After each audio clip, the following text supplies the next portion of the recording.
Muy buenas noches, bienvenidos a este Hora 23. Hoy una programación diferente, singular. Estamos a ¿cuántos días de las elecciones, señor director? Quedan nada más que 32 días, un mes y 2 días, o siquiera un día, pero a 32 días de las elecciones. Y la verdad es que la campaña electoral se está intensificando, estamos escuchando versiones de un lado, de otro lado, los candidatos se están movilizando, no solamente en los medios de comunicación, no solo en las redes sociales, también lo están haciendo a pie.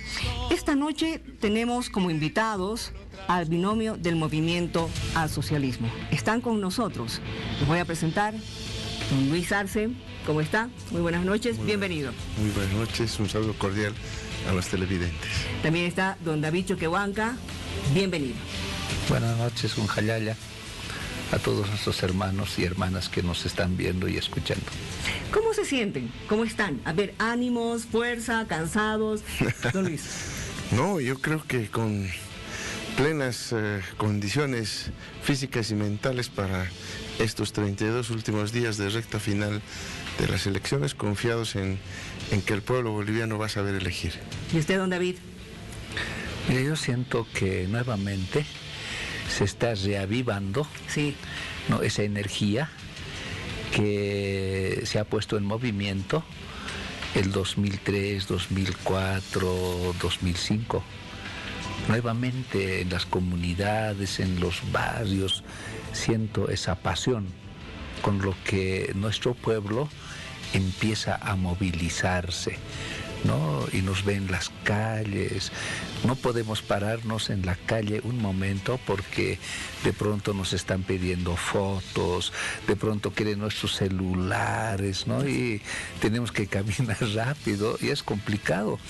Tampoco podemos escaparnos, pero ya siento yo he estado participando en todo este proceso desde los años 90, ¿no? Hemos participado en 93 en elecciones, en 95, en 97, todo este. Yo he visto cómo era el comportamiento de nuestros hermanos en las ciudades, los mismos empresarios del 2005, todos querían hablar con nosotros. Exacto. Siento nuevamente esa vibración estos días. ¿Y usted, don Luis, tiene la misma percepción? ¿Qué es lo que usted percibe, usted lo que siente? Totalmente. Yo recuerdo el año 2005, nos tocó con Carlos Villegas redactar la parte económica del programa y sentíamos esto en las calles, en las reuniones, hablando con los amigos, la misma percepción que David. La gente está cada vez más convencida de que se necesita reconducir y llevar adelante el proceso de cambio en nuestro país. Ustedes son quienes han diseñado esto de la revolución político-cultural, don David. Hablemos un poquito de esto, por favor, de su revolución democrática. Así es, hemos visto injusticias, exclusión, racismo, ¿no?, incertidumbre, caos, oscuridad. En esos años había muchos problemas. Cuando usted era dirigente. En los años 90. En los 90. Y nosotros nos organizamos para defender nuestros derechos. Nuestro derecho a la educación, nuestro derecho a la salud, nuestro derecho a la vivienda, nuestro derecho a la tenencia de la tierra. En una primera instancia no nos organizamos para participar en las elecciones, nos organizamos para buscar el respeto a nuestros pueblos. Y vamos avanzando, empezamos a caminar para que se dé el Pachacuti. El Pachacuti es volver al camino del equilibrio, volver al camino de las certezas, volver al camino de la complementariedad, de la hermandad, de la unidad. En Aymara es nuestro sarawi, o nuestro taqui. ¿Qué es eso? En quechua es Papacñan, el camino de los que buscan el vivir bien. El buen vivir. El Para vivir eso, bien. El vivir bien, ¿no? Para eso nos organizamos, en esos años, porque había incertidumbre, había desorganización, había abuso de poder, todo eso, como estos días igual. Yo quiero preguntar algo a don Luis. Ustedes son los que han estado el mayor tiempo posible en la gestión pasada. Ahora se reencuentran y ya tenían una agenda 2025, don Luis. Se ha truncado con esto, lo que ha pasado el año pasado, en octubre. ¿Van a reavivar aquello? ¿Están mejorando esta agenda? Bueno, vamos a pasar por un periodo que no estaba pues previsto en la Agenda 2025, ¿no? No solamente el tema de la cuarentena, pero también el retorno, desde nuestro punto de vista, que va a ser transitorio del neoliberalismo otra vez en el país desde noviembre, que ha empezado a hacer caer la economía. No hay indicadores muy nefastos. Hoy día el desempleo está en 12%. ¿no? Nosotros dejamos con 4,2% de desempleo. Se ha triplicado el desempleo. La caída de la producción es increíble. Estamos, nuestro cálculo, bordeando el 8% de caída. Eso es muy, muy complicado.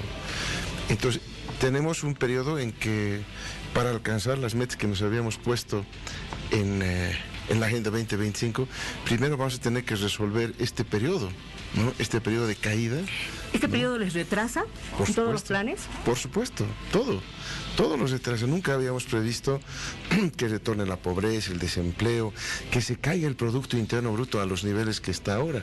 Imposible. Nosotros pensábamos que permanentemente íbamos a ir creciendo, como lo hemos estado haciendo durante 14 años. Entonces, realmente esto nos ha sacado del esquema en la agenda, pero por supuesto que la vamos a retomar, por supuesto que es el horizonte, y este periodo es un periodo transitorio, esperemos, para que saquemos a Bolivia lo más pronto posible del agujero, ¿no? Yo quisiera dejar para más adelante este tema y tal vez ni siquiera hablar un poco del programa, pero sí hablar de los dos. Quisiera saber, y que el país, me imagino, debe estarse preguntando, ¿dónde se han conocido ustedes? ¿Cuándo ha sido la primera vez que se han encontrado y se hicieron amigos a la primera? ¿Ha sido difícil? Porque usted ha sido el ministro de Economía que más tiempo ha estado en el cargo. Usted ha acompañado igual con bastantes años y el anterior como canciller, como ministro de Relaciones Exteriores. Han tenido realmente un buen tiempo como para estar en sus cargos. ¿Cuándo se han conocido? ¿Cómo ha sido ese encuentro? Por favor, cuéntenos. ¿Don David? Cuando ganamos las elecciones... ¿El 2006? ¿El 2005? El 2005, ya nosotros mismos estábamos un poco asustados, porque no sabíamos de la gestión pública. Por eso decidimos buscar a los mejores profesionales en las diversas áreas. Nos hemos reunido con algunos amigos que ya habían militado en alguna organización política. Buscábamos recomendaciones de instituciones, de algunas universidades, y en eso hemos ubicado a nuestro hermano Luis, uno de los mejores. Ya era él, ya destacaba en ese entonces. Seguramente en sus anteriores trabajos o como profesor de la universidad, seguramente ya destacaba, y nos dicen, hemos encontrado a uno de los mejores economistas, porque queríamos hacer lo mejor para nuestro pueblo. Y claro, sabíamos de su nombre, ¿no?, que el posible ministro de Finanzas, ministro de Economía, podía ser, se llama Luis Arce, ¿no? Ustedes ya escuchaban el nombre. Sí, que ya tiene experiencia, ¿no?, que tiene mucha creatividad. Entonces, no conocíamos mucha gente profesional. Y él ya tenía además experiencia incluso trabajando en el Banco Central de Bolivia. Así es, ¿no? Pero no teníamos todos los datos nosotros.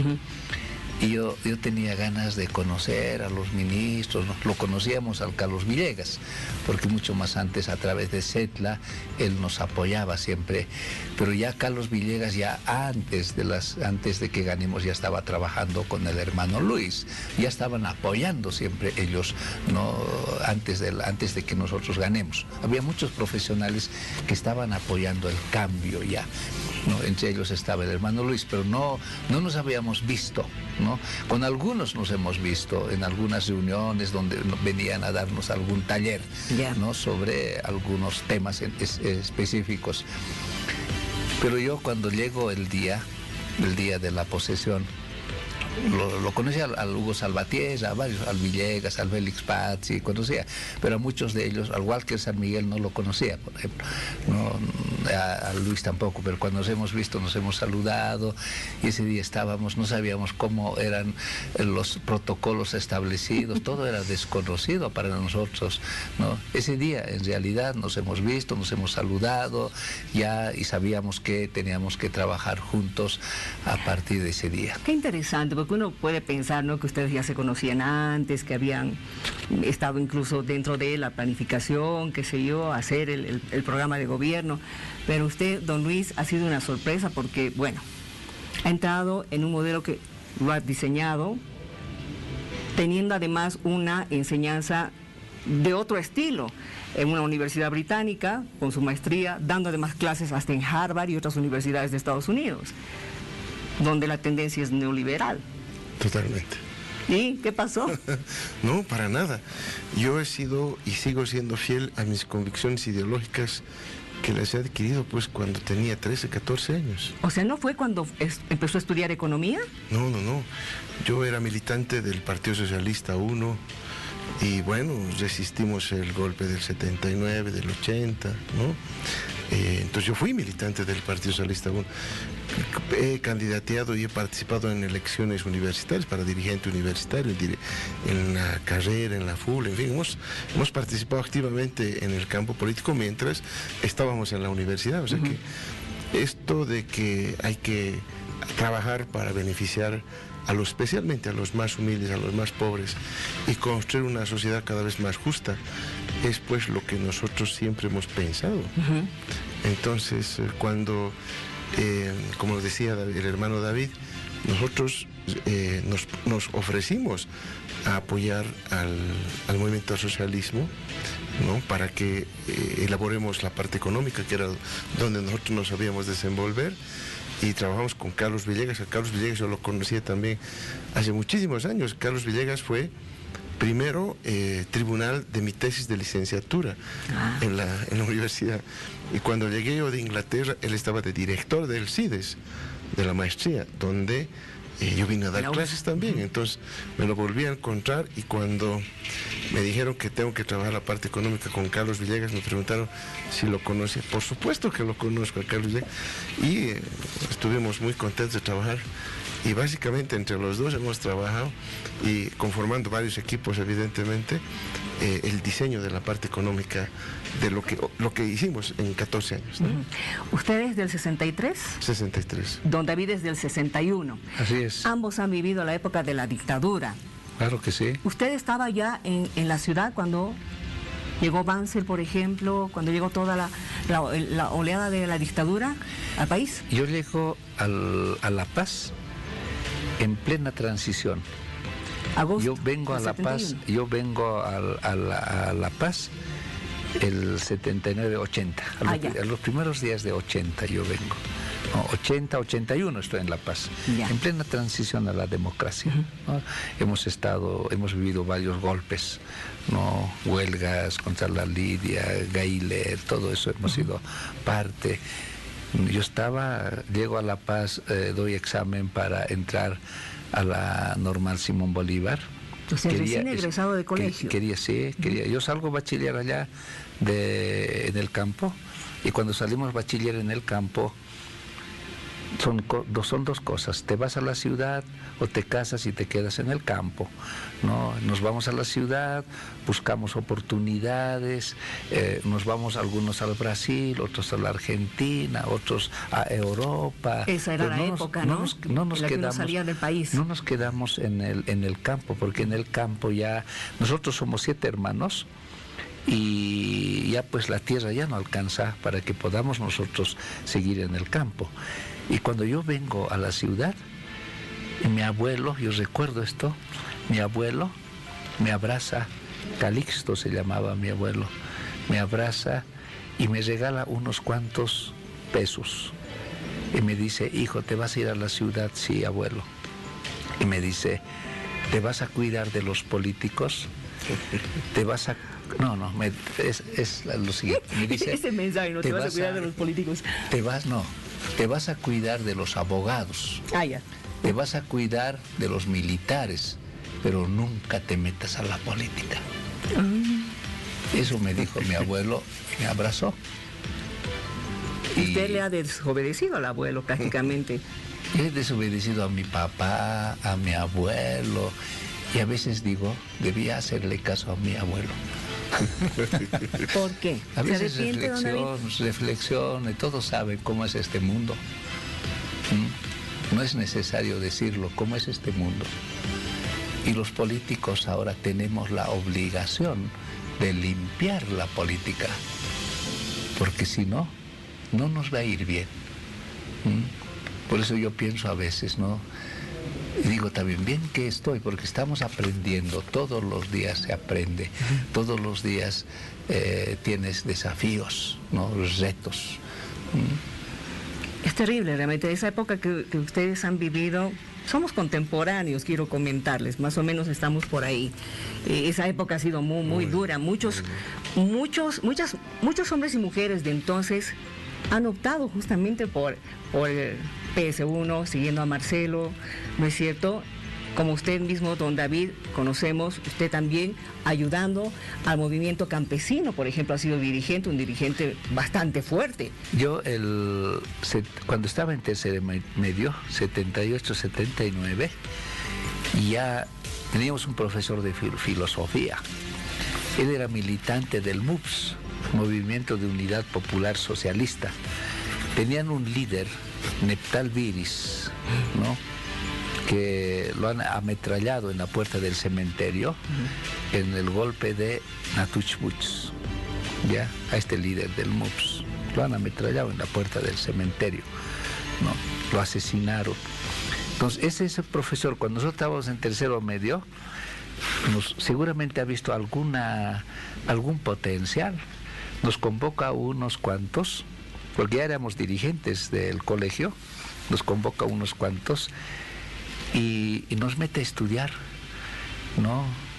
Estudiamos a Politzer, ¿no? Nos hace leer Politzer, ¿no? Ahí nos conflictúa, ¿no? Si la materia es primero, o la idea. Nosotros éramos bautistas. De pronto leyendo el Politzer nos complicamos ahí la vida, ¿no? Si somos materialistas o somos idealistas, ¿no? El materialismo dialéctico, el materialismo científico, el socialismo utópico, ya en tercero medio. El profesor nos hacía leer, ¿no? Entonces así un poco ya vamos participando activamente, ¿no? Acompañando a nuestros sindicatos, ¿no? Y así empieza, y nos metemos nosotros así activamente en la recuperación de la democracia. Y como esas veces han formado un solo frente, como es la UDP, nosotros también hemos sido parte de la UDP. Yo he conocido al Jaime Paz Zamora, en ese entonces he conocido al Antonio Araníbar, al Hernán Siles Soazo, a muchos dirigentes, ¿no?, de la izquierda de ese entonces, los he conocido, hemos acompañado siendo jóvenes. A veces nos encontramos con el Jaime Paz Zamora en los aeropuertos y siempre nos saludamos, ¿no? Ya, él recuerda a veces, por eso a veces decía el Jaime Paz Zamora, le decía al presidente Morales, Choquehuanca es del MIR, decía, porque nos hemos conocido en ese entonces, porque todos eran parte de la UDP. Nosotros hemos jugado un rol activo, ¿no?, en la recuperación de la democracia. Eso es importante, lo que usted está diciendo, ¿no? pero sin embargo no hay que dejar de lado que han vivido muchas crisis, muchos problemas a nivel político, a nivel social, a nivel económico. Esa ha sido una época muy dura para todos en el país, ¿no es cierto? Golpes de Estado, lo que se ha hablado del año pasado, de las crisis. No me responda ahora, don Luis, porque vamos a hablar de ese tema, por favor, al volver de la pausa. Y ya retorna. Hora 23. Continuamos con Hora 23. No importa el color que tengas, serás bienvenido. Don David, usted ha sido una de las personas que ha llevado una línea muy especial. Primer ministro de Relaciones Exteriores que ha llevado una línea, por ejemplo, el del vivir bien, el de respetar la Pachamama, y muchas otras cosas que lo han hecho diferente realmente a cualquier otro ministro de Relaciones Exteriores. ¿Cómo piensa ahora encarar justamente ya como vicepresidente, posible vicepresidente, lo que viene después? El vivir bien, que al principio parecían un juego de palabras, hoy se ha convertido en una alternativa global frente a la crisis global del capitalismo. Nosotros el 2015 organizamos un evento internacional en ocasión del 50 aniversario del G77. Ese año nos tocó a nosotros asumir la presidencia pro tempore del G77 más China, donde participan más de 130 países. Y nosotros, aprovechando el aniversario de los 50 años, invitamos a los presidentes, vicepresidentes. Llegaron autoridades de 130 países a Santa Cruz. Varios presidentes, vicepresidentes, altas autoridades, ¿no?, especialistas en diversas áreas. Y en esa reunión analizamos las diversas crisis que nos ha generado el capitalismo. Este modelo de desarrollo capitalista nos ha generado muchas crisis: crisis ambiental, crisis energética, crisis financiera, crisis de valores, crisis institucional, crisis alimentaria. Y los presidentes analizamos cómo vamos a enfrentar estas diversas crisis, esta crisis múltiple que nos ha generado el capitalismo. Y la conclusión, y está en una de las conclusiones, dice: desde el sur de nuestros países, construir un nuevo orden mundial con justicia social para vivir bien, dice. O sea, no solamente estamos nosotros, sino 130 países han decidido construir un nuevo orden mundial con justicia social para vivir bien. Eso dice esas conclusiones. Esta idea del nuevo orden mundial que se está escuchando ahora hablar, don Luis, y que se le está, además, no sé si estoy hablando bien el término, se les está achacando a los gobiernos progresistas, ¿es el que ustedes comparten? Por supuesto, lo que ha planteado David, eso es lo que buscamos nosotros, ¿no? Y ahí muy bien el hermano David está contrastando, porque hoy en día todo lo que cuando se organizó, yo estuve presente en esa oportunidad. Sí, todos nuestros ministros. Y todo lo que se había dicho se está cumpliendo. Mire lo que está pasando en el mundo en este momento. Hay un cambio total de tendencia del libre comercio, de la globalización, que era en su momento criticada, ¿no?, por nosotros, por nuestros países. Hoy en los propios Estados Unidos ya han cambiado de lenguaje. Ahora se está hablando de neoproteccionismo, de la pelea comercial que hubo entre China y... Entonces, porque sabíamos que, y lo detectamos hace mucho tiempo atrás, ¿no?, el propio modelo económico, social, comunitario, productivo internalizó exactamente todo lo que David está diciendo. Y está ahí plasmado porque nosotros queremos justamente un cambio en las reglas de juego internacional, y eso es lo que se pedía en ese momento y es lo que ahora se está dando, esta vez porque los grandes países están decidiendo así hacerlo ante los resultados nefastos económicos que han tenido de su propia doctrina ideológica. Esto me lleva a preguntarle, ¿cuáles van a ser las medidas urgentes que ustedes, si llegan a ser gobierno, enfocarían, tomarían, harían de inmediato? Bueno, Son varias, ¿no? Son varias. Nosotros las hemos dividido en un paquete de 3. El primero tiene que ver con medidas inmediatas. Eso hay que hacerlo ahora. Día que pasa, nosotros nos vemos muy preocupados de lo que está ocurriendo en la economía. Esta crisis está cada vez mucho más fuerte, como yo le había mencionado. Nunca habíamos visto un 12% de desempleo, una recesión que vamos a tener por lo menos del 8%. Realmente es una cosa que necesita un shock económico para poder reactivar todo lo que estamos haciendo, y en algunos casos vamos a tener que reconstruir. Entonces, ahí la apuesta es a la micro y pequeña empresa, es a la agricultura, es a el turismo interno, como medidas inmediatas. Turismo interno. Turismo interno.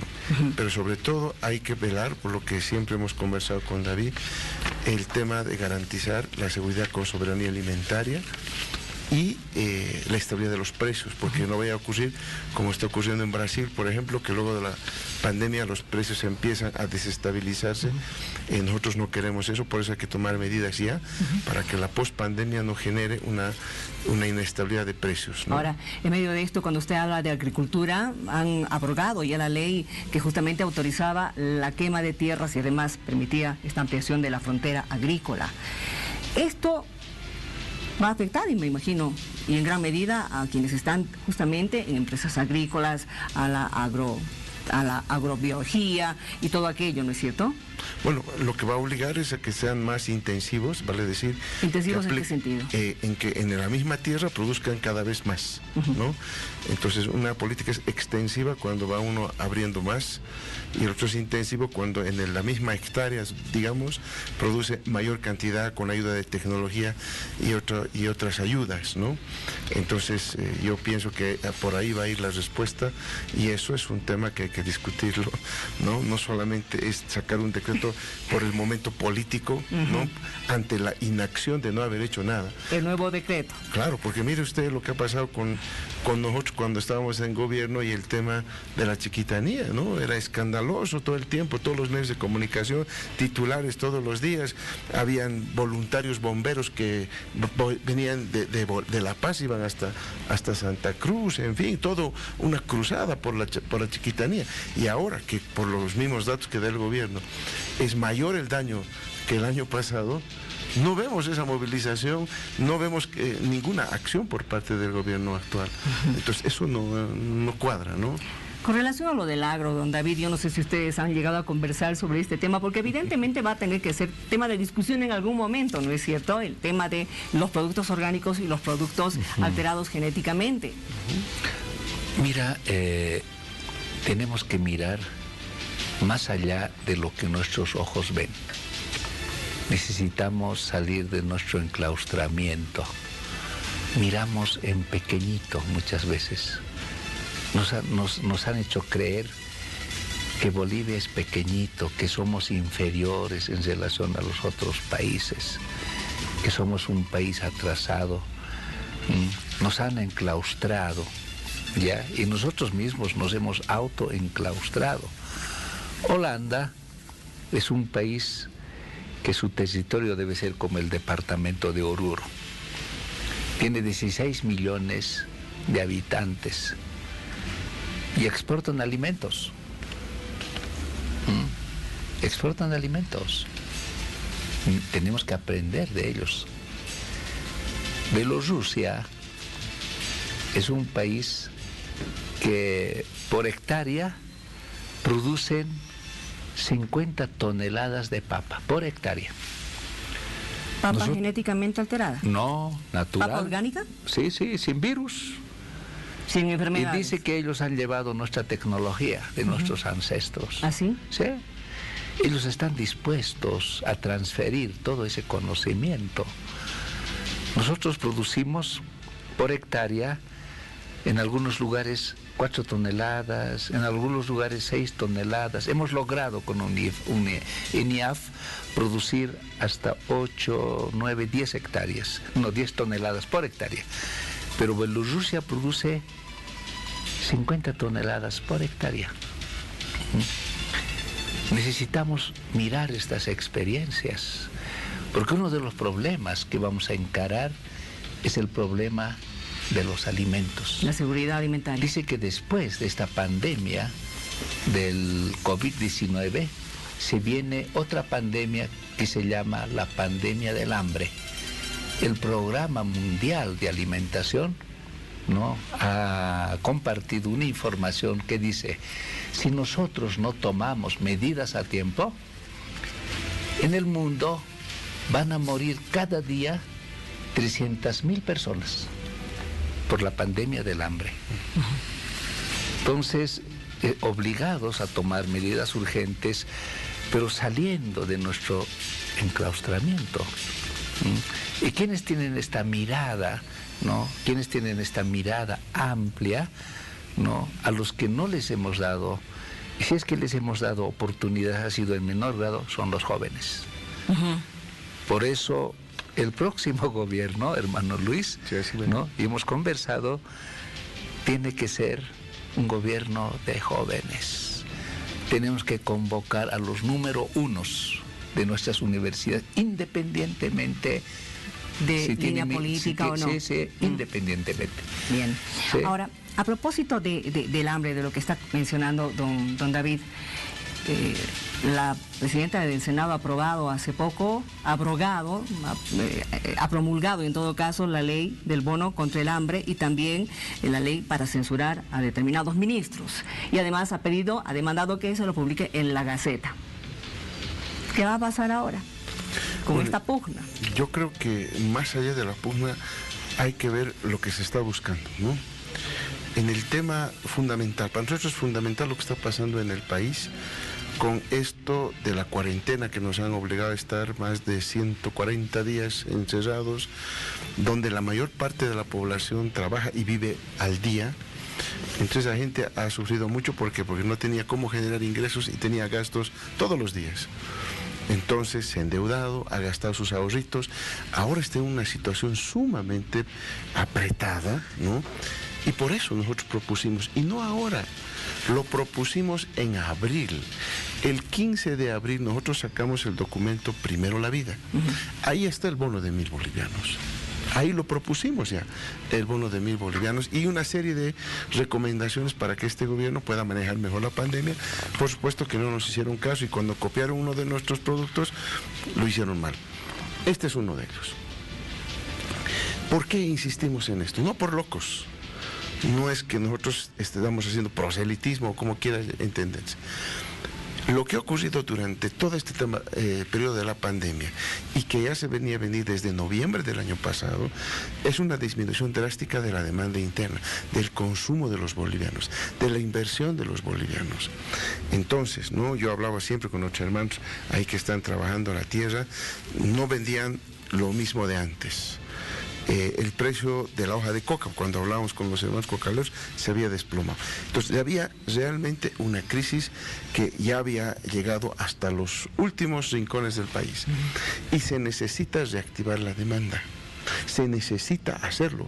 Eso, claro, ellos son de la lógica del modelo neoliberal. Toditos los partidos políticos que tenemos ahí al frente en esta contienda electoral, toditos son neoliberales, toditos son partidos de derecha y no entienden que lo más importante en la economía es la demanda, el consumo de la gente, que hoy está deprimido. Si no, nos acordaremos los 20 años del modelo neoliberal donde el aumento salarial era de 0,5% anual, ¿no?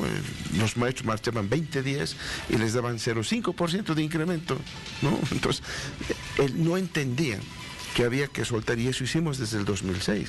Empezamos a aumentar los salarios, empezamos a generar este tipo de bonos que eran políticas sociales de transferencias para redistribuir el ingreso, para aumentar la demanda y que la economía empiece a crecer. Eso es lo que falta actualmente. Por eso nosotros decimos siempre que el modelo que nosotros tenemos es el modelo que necesita el país en este momento, para sacarlo del fondo, ¿no? No el neoliberalismo que ellos plantean, ¿no?, sino nuestro modelo. Y esta política del bono es uno más de los instrumentos. Desde nuestro punto de vista, si lo inyectaran este bono ahora y de aquí a al poco tiempo se va a necesitar otra inyección y así sucesivamente hasta que no empiece a reaccionar la economía, pero no solamente tiene que ser por este lado, también tiene que ser por el lado que estaba mencionando David. Hay que aumentar la productividad, hay que aumentar la producción y de esa manera vamos a tener los dos elementos que necesitamos para combatir y sacar al país adelante. Aumentar la demanda y aumentar paralelamente la producción, con todos esos elementos que ha mencionado David y otros que se tengan que incorporar para aumentar la producción en el país. Vamos a seguir hablando en unos instantes, por favor. Aguántenos unos minutitos, tenemos consejos, enseguida volvemos. Vamos con Hora 23. No importa el color que tengas, serás bienvenido. Continuamos conversando con don Luis Arce Catacora y David Choquehuanca, el binomio del movimiento al socialismo. Don David, ¿qué hace usted cada día? ¿Qué hora se levanta? ¿Qué come? Me gustaría conocer un poquitito más de usted.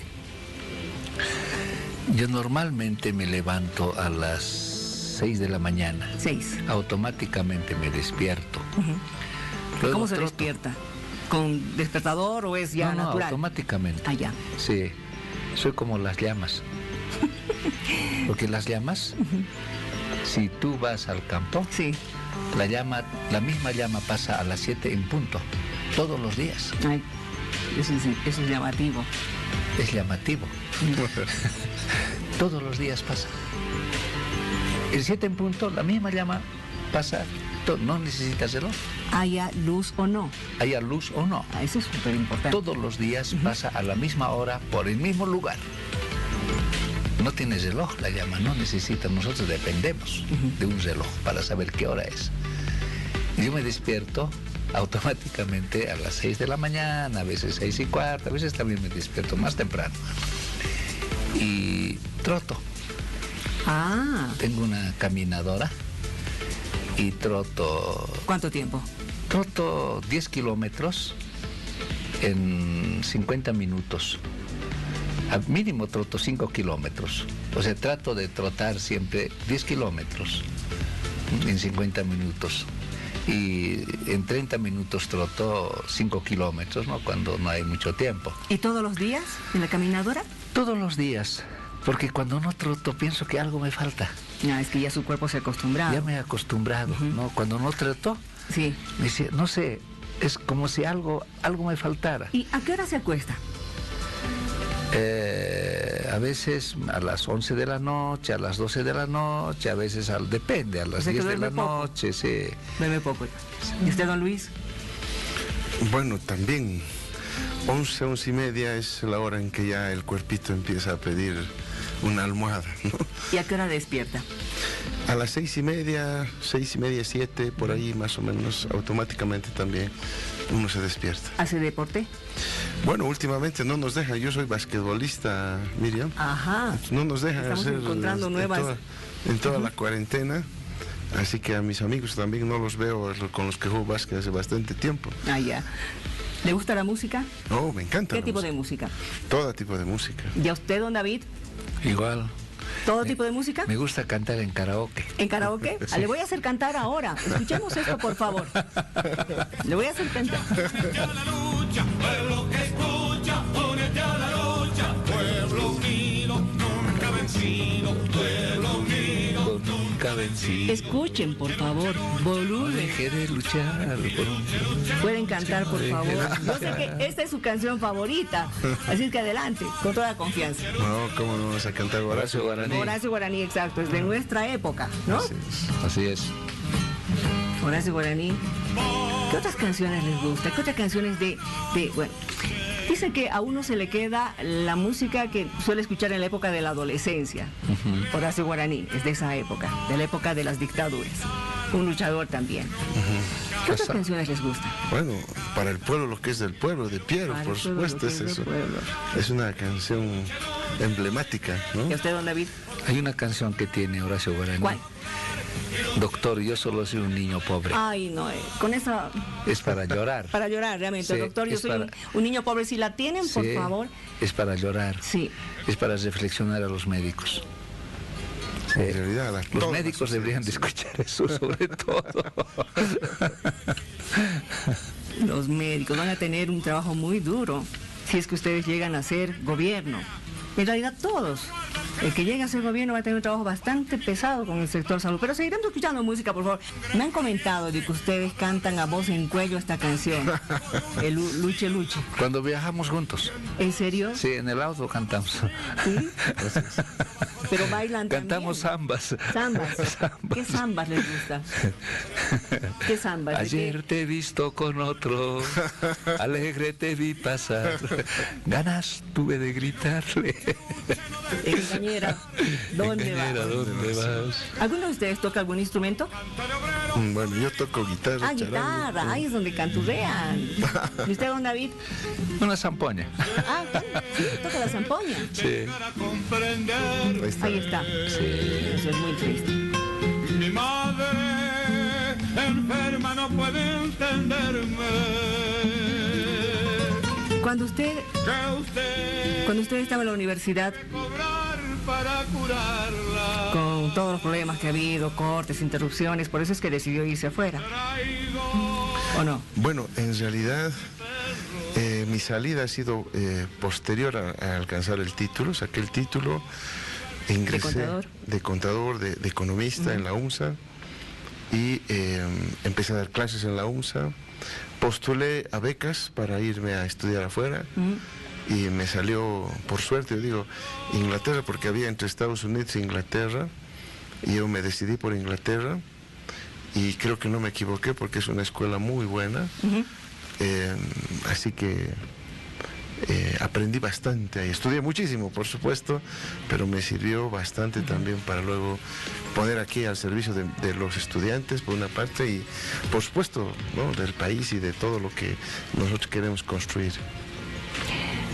Se está viniendo, creo que la etapa más difícil de la campaña, ¿no es cierto, don David, don Luis? Estos últimos 30 días donde muchos consideran que es la parte decisiva justamente para cualquier candidato. Van a tener un trabajo bastante duro y bastante arduo, nos imaginamos. Ya ustedes deben tener una agenda completa, don David. Así es, no vamos a poder atender A nadie. todas las solicitudes, ¿no?, que vienen desde distintas regiones, organizaciones, traen propuestas, ¿no?, hay reclamos, ¿no?, en nuestras reuniones, ¿no?, otros vienen a felicitarnos, ¿no?, otros quieren dar fuerzas, energías, y tenemos una agenda, ¿no?, muy apretada que vamos a tener que cumplir. Esta elección va a ser distinta a las otras, ¿no? Totalmente, Sí, totalmente de acuerdo en distinta, eso. sí. ¿Usted, don Luis? No, de igual manera está apretadísima la agenda. Hay muchos lugares donde nos invitan para ir en estas proclamaciones y visitas, pero no vamos a poder, humanamente es imposible. Usted dijo de que hay que atender a los jóvenes, de que es una prioridad para ustedes. ¿Por qué no les habla a los jóvenes? Porque finalmente es posible que ellos tengan que definir la elección, ¿no es cierto? Bueno, ya se los dijimos en varias oportunidades a los jóvenes. Primero, decirles que nuestra esperanza, David y mi persona, es que los jóvenes son en este momento la reserva moral para que puedan ocupar puestos en el sector público y garantizar esa transparencia que necesitamos en el sector público y evitar esas cosas de corrupción que a todos nos molestan. Segundo, lo hemos dicho, nuestro gobierno va a ser un gobierno de jóvenes, para jóvenes. Estamos viendo con mucha alegría que en varias candidaturas de los departamentos tenemos gente muy joven, que queremos valorar, que queremos que realmente puedan aportar y realizar toda esa fortaleza que tienen los jóvenes y plasmarlo en realidad todo lo que a nosotros alguna vez que hemos sido jóvenes es lo que hubiésemos querido, que nos den esa oportunidad. Yo creo que estamos muy conscientes de que les vamos a dar la oportunidad a la juventud, estamos confiados en que va a ser así. Yo lo hice en el Ministerio de Economía y llené de jóvenes, ¿no?, y no me arrepiento porque hice un lindo equipo. Ahora lamentablemente ese equipo se ha desmantelado, pero un muy lindo equipo de jóvenes y eso hay que replicarlo en todo el estado. Hemos hablado con David y coincidimos enormemente en este tema es para los jóvenes esto, ¿no? Es para los jóvenes este proceso y tenemos que entregarles la bandera para que ellos lidericen ya este proceso de cambio. Muchísimas gracias. Gracias, don David, por haber venido hoy. Don Luis, a usted también. A usted la gracias. Nos vamos a estar viendo ya en este último mes con un trabajo bastante duro como candidatos, me imagino yendo de un lugar a otro. Continuamos. Ya retorna. Hora 23. Vamos con Hora 23. No importa el color que tengas, serás bienvenido. Ayer el Tribunal Supremo Electoral ha presentado ya un padrón electoral saneado. Vamos a conversar a continuación justamente de esta temática con el presidente del Tribunal Supremo Electoral, el señor Salvador Romero. ¿Cómo está? Muy buenas noches, presidente. Buenas noches, mucho gusto. A ver, cuénteme un poquito, por favor, con relación a todo el trabajo que han realizado, todo el tiempo que han estado saneando este padrón. El Tribunal Supremo Electoral ha llevado un proceso de saneamiento sólido para que tengamos un padrón confiable el 18 de octubre. Este saneamiento tuvo 3 dimensiones fundamentales. La primera fue la de inclusión, que permitió que los jóvenes pudieran inscribirse, registrarse, incluidos aquellos que cumplen 18 años el 18 de octubre. En segundo lugar, la segunda dimensión fue la de la actualización, que permitió que los ciudadanos pudieran actualizar su domicilio en el padrón, y esto se aplicó también a ciudadanos que regresaron al país o cambiaron de departamento durante la pandemia. Y finalmente, una dimensión muy importante fue la de depuración de fallecidos. A lo largo de esta gestión se depuraron más de 73,000 registros de fallecidos. Es una cifra muy significativa que le da al padrón electoral boliviano un grado de actualización y de confiabilidad muy importante. Y en paralelo a este trabajo también se inhabilitó a los ciudadanos que no sufragaron en los 2 últimos procesos electorales de manera consecutiva. La diferencia fundamental entre la depuración y la inhabilitación es que la depuración se aplica sobre todo a los registros de fallecidos, es decir, se da de baja de manera definitiva el registro de una persona que ha muerto. En cambio, la inhabilitación puede ser revertida o podía ser revertida por el ciudadano de manera muy sencilla, con el llenado de un formulario muy simple y que permitía que ese registro del ciudadano quedara nuevamente habilitado. Pero el conjunto de estas tareas han definido el saneamiento del padrón y hemos entregado ayer un padrón electoral de alta calidad. En este padrón saneado ha salido de que 7.332.000 personas, 332.925 en todo caso, es decir, la cifra completa son las que van a poder votar. La mayor cantidad, evidentemente, más de 7 millones dentro del territorio nacional. Una pregunta, por favor, presidente, porque sabemos que durante este tiempo en el que se ha realizado el saneamiento de este padrón, ha habido organizaciones sociales, también personas particulares que se han acercado hacia ustedes para poder observar toda la limpieza que se estaba realizando con relación a este padrón para que no haya duda alguna. Una de las innovaciones que se aplicaron en la gestión 2020 y también dentro de este objetivo de saneamiento del padrón fue crear los laboratorios de integridad electoral donde está el padrón y al que podían acudir y acudieron de hecho las organizaciones políticas, sociales, regionales, académicas, incluso ciudadanos sin una adscripción institucional, para poder verificar la consistencia, la solidez de la información del padrón. Lo importante no solamente fue que esta política reflejó la política de apertura del Tribunal Supremo Electoral, sino que también demostró la solidez del padrón. No se han realizado observaciones significativas, observaciones de fondo sobre el padrón electoral. Y este padrón ha quedado abierto a la mirada, a los ojos de las organizaciones que están participando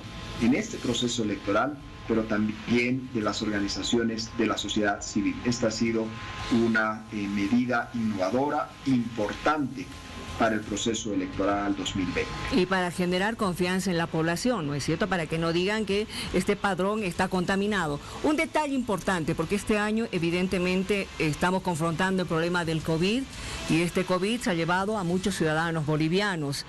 ¿Cómo ha sido el trabajo justamente para depurar a los fallecidos por COVID?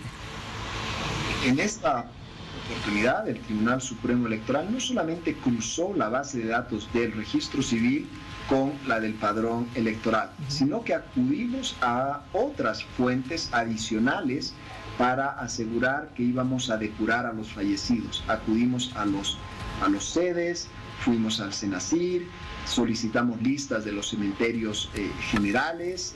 Todo este trabajo nos permitió ir depurando personas que habían fallecido.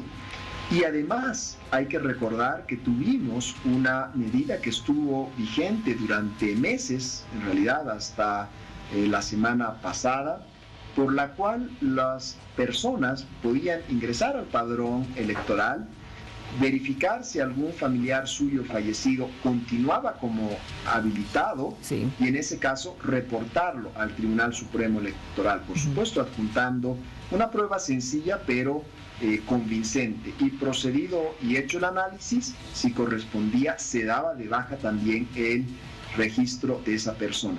Dicho de otro modo, en esta oportunidad, la depuración del padrón electoral, el saneamiento del padrón, lo hizo el tribunal, pero lo hicimos en alianza con todo el país, con toda la sociedad. Muy bien. La última consulta que quiero hacerle. Ahora, ¿qué queda dentro del cronograma del calendario electoral?